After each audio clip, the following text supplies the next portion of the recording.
Assalamualaikum warahmatullahi wabarakatuh.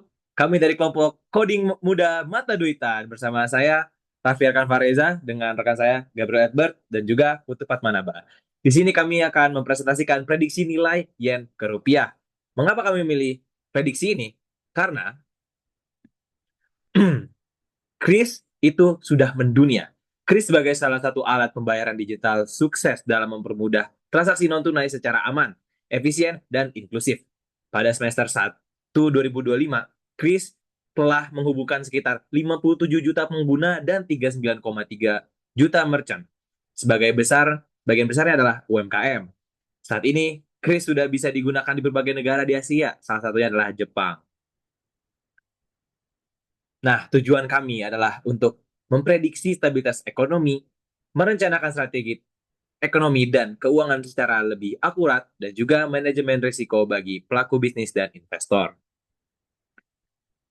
Juga metodologi yang kami gunakan adalah, pertama adalah EDA atau Exploratory Data Analysis, dan selanjutnya adalah dekomposisi, yaitu ada 4 bagian, adalah original, trend, seasonality, dan residual. Nah, pada saat ketiga, kami akan melakukan uji ADF, Augmented Diffuser. Iya. Nah, pada di sini, bila data tidak stasioner, maka kami akan melakukan differencing dan akan diuji ulang ADF-nya. Lalu, apabila mendapatkan hasil stasioner, maka langsung akan masuk kepada plot PACF dan ACF. Nah, di sini juga ada overview data yang kami olah, yaitu studi ini memanfaatkan data runtun waktu nilai tukar mingguan mata uang yen terhadap rupiah Indonesia dari tahun 2020 sampai 2025. Nah, di sini ada deskripsi datanya, yaitu jumlah barisnya 311. Rata-rata dari datanya adalah 117,1334. Standar deviasinya adalah 12,5996. Nilai minimumnya ada di 101,240 dan di media ada 112.000 ya, 1.120, dan juga nilai maksimumnya ada 151.180. Selanjutnya akan dibawakan oleh Gabriel. Selanjutnya mari kita lihat plot untuk nilai tukar yen ke rupiah, di mana bisa kita lihat di sini dari tahun 2020 hingga 2026. Bahwa dari observasi yang kita lakukan, hipotesisnya adalah data nilai tukar yen ke rupiah ini terlihat tidak stasioner.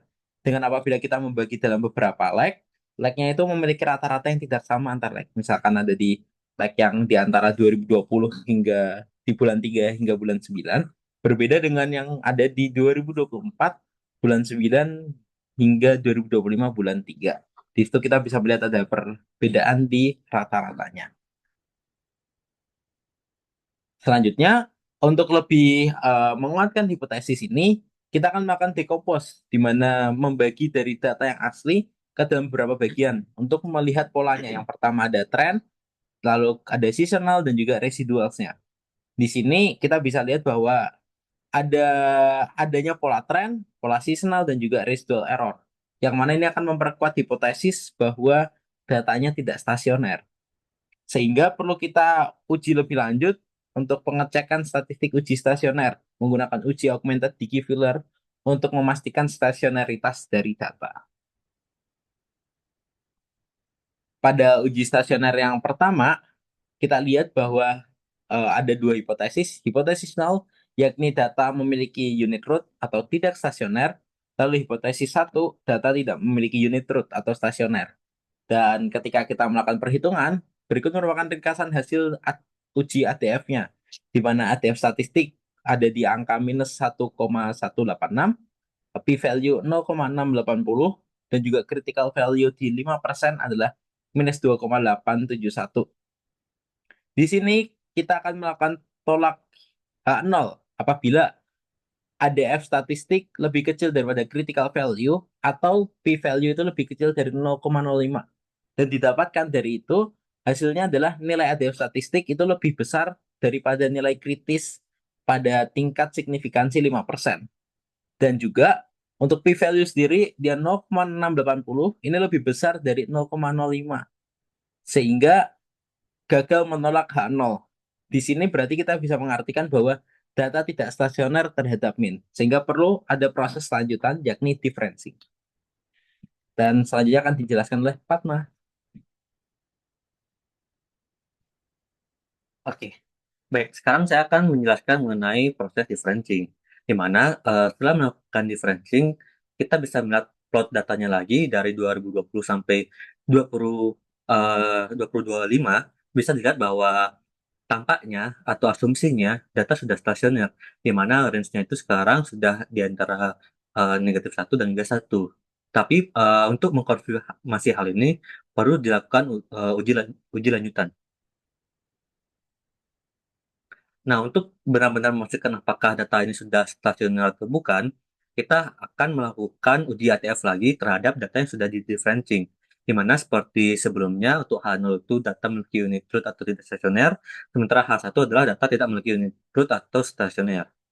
Nah, dari hasil yang didapatkan dari ADF yang data yang sudah differentiating, ADF statistiknya mendapatkan negatif 16,253, sementara p-value-nya berupa kosong, sementara critical value di 5% mendapatkan negatif 2,871, di mana berdasarkan definisi, tolak H0 jika ADF statistiknya lebih kecil daripada critical value atau p-value-nya itu lebih kecil daripada 0,05.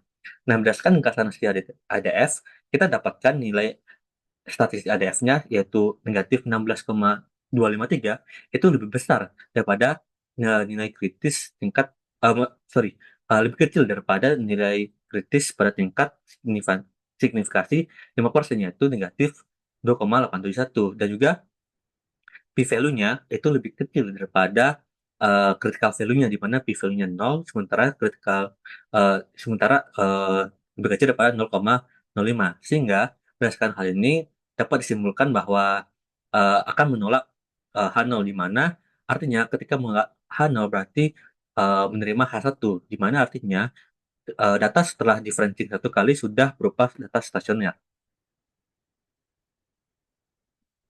Nah, selanjutnya setelah kita mendapatkan data sudah stasioner, kita akan mencari value dari order P dan juga key-nya. Di mana untuk mencari order P kita akan, atau order AR-nya, kita akan menggunakan PACF. Sementara untuk order key atau MA-nya kita akan menggunakan ACF.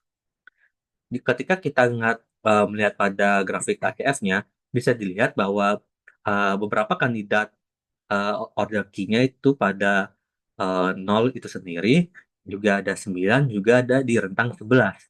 Sementara untuk order P atau AR-nya bisa dilihat di grafik sebelah kanan, bahwa ya kandidatnya itu berupa 0, dan juga 9, dan juga yang paling kanan itu 37. Nah, dari kandidat-kandidat P dan Q tadi, kita akan membuat kombinasi kemungkinan model-model yang dapat kita gunakan, yaitu totalnya ada 9 kombinasi model, mulai dari ARIMA 0,10 sampai dengan ARIMA 37,1,11, di mana urutan ini itu PDQ. Baik, saya akan melihatkan codingan oleh teman saya.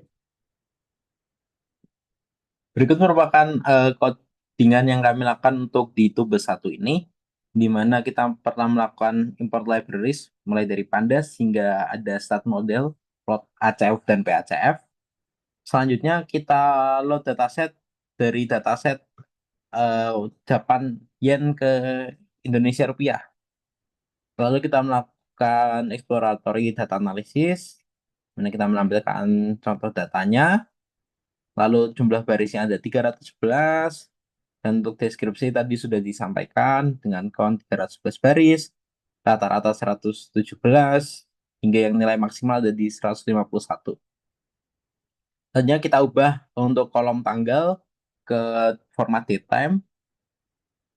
Lalu selanjutnya di sini kami melakukan plot untuk datanya, sehingga sama seperti yang tadi kita sudah lihat. Selanjutnya kita melakukan decompose analysis. Di sini kita melakukan memisahkan dari data yang asli menjadi pola tren, pola seasonal, dan juga residualnya atau error. Selanjutnya kami melakukan uji augmented dalam function uji ADF ini, dan didapatkan untuk kolom yang nilai tukar yen ke rupiah, kolom data asli ini datanya tidak stasioner. Lalu selanjutnya kami melakukan differencing yang pertama kali pada data yang nilai tukar yen ke rupiah, sehingga didapatkan kurang lebih hasilnya seperti ini untuk yang baris-baris pertama. Selanjutnya kami melakukan plot time series untuk data differencingnya menggunakan differencing 1, sehingga didapatkan grafik yang tadi sudah kita lihat. Dari situ kita melakukan uji ADF untuk memastikan stasionaritasnya yang sudah dari hasil observasi. Dan didapatkan dari uji ADF bahwa data itu stasioner. Dari situ kita coba melihat plot ACF dan PACF pada data yang data awal. Di sini kita dapatkan hasilnya seperti ini. Belum terlihat stasionaritasnya karena di ACF pun sangat-sangat tinggi seperti ini. Berbeda dengan PACF yang langsung melakukan cut off. Lalu kita melakukan PACF pada plot PACF pada data yang sudah di differencing tadi, differencing 1. Dan didapatkan memang sudah langsung melakukan cut off di yang pertama. Sehingga dari sini ada berapa yang lebih-lebih ini menjadi kandidat-kandidat untuk model ARIMA. Di sini kita dapatkan potensi model P dengan 0,937, lalu Q 0,911, sehingga dapat ada 9 kandidat model di sini. Kurang lebih seperti itu.